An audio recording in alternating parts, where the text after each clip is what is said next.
Eine sehr frischen guten Morgen. So this is your German teacher Urvashi Sharma, and today I'm gonna tell you about your class test. So beta, you will have your class test on 16th of September, and for that you have to prepare chapter number 4 properly. You have to prepare Personalpronomen, ja, nein und doch, and there are some noun given in your book, so you have to prepare them. Along with this, make sure you prepare your Arbeits book properly.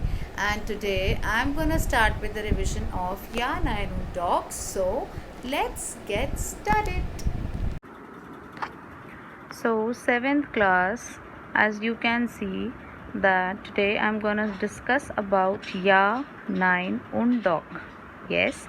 So very first thing is ja means yes, nein means no, and doch means yes, and it can be used when the question is negative.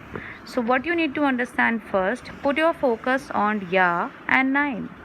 Ja and nein can be used when the question is positive. Zum Beispiel, hast du Tina gesehen? Which means, have you seen Tina? Like my next question is, isst du Apfel? Which means, do you eat an apple? Next question, hast du mein Kuli? Do you have my pen?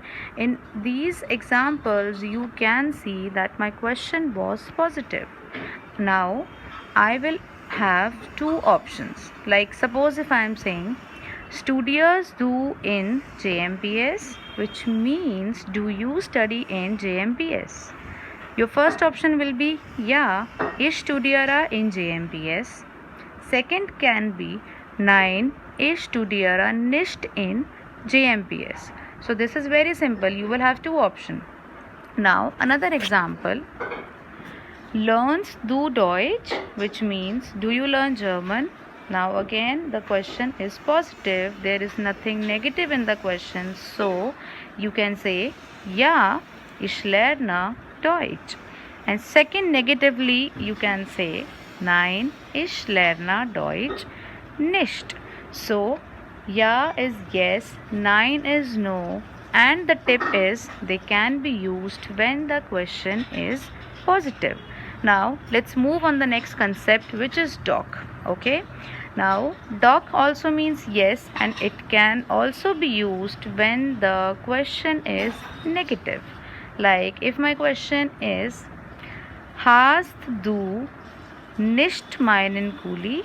Like, don't you have my pen? So the question is here negative. Hast du nicht mein Kuli? So you will say, suppose if you have a pen, if you have my pen, then you will say ja. Sorry, you will say doch, ich habe dein Kuli. And second, if you don't have, then the answer will remain the same way. Nein, ich habe dein Kuli nicht. I am giving one more example. Studierst du nicht in JMPS? Which means, don't you study in JMPS? Now you know this very well that you are a student of JMPS. So what will you say? Doch, ich studiere in JMPS. So this is very easy. Okay, keep one thing in your mind.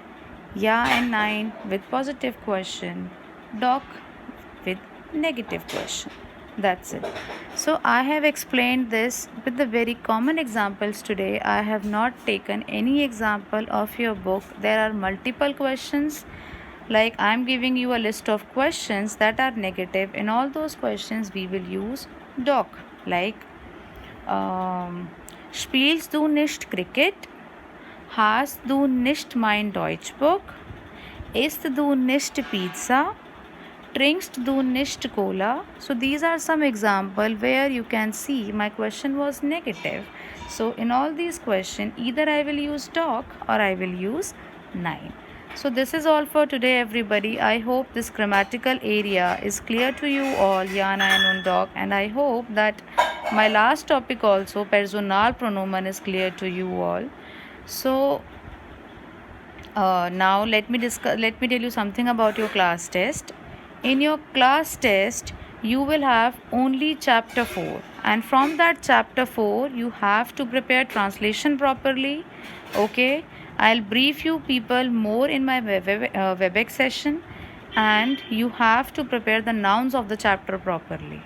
Fine. Along with this, prepare your grammar properly. Test will be of 20 marks and will be conducted on Google Forms.